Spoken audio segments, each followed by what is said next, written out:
श्रीलक्ष्मी श्रीमहालक्ष्मी क्षीरसागरकन्यका उत्तिष्ठ हरिसम्प्रीते भक्तानां भाग्यदायिनी।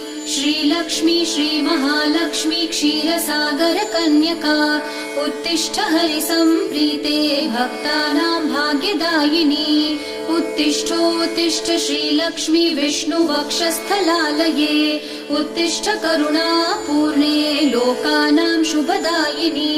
उत्तिष्ठोत्तिष्ठ श्रीलक्ष्मी विष्णुवक्षस्थलालये उत्तिष्ठ करुणापूर्णे लोकानां शुभदायिनी।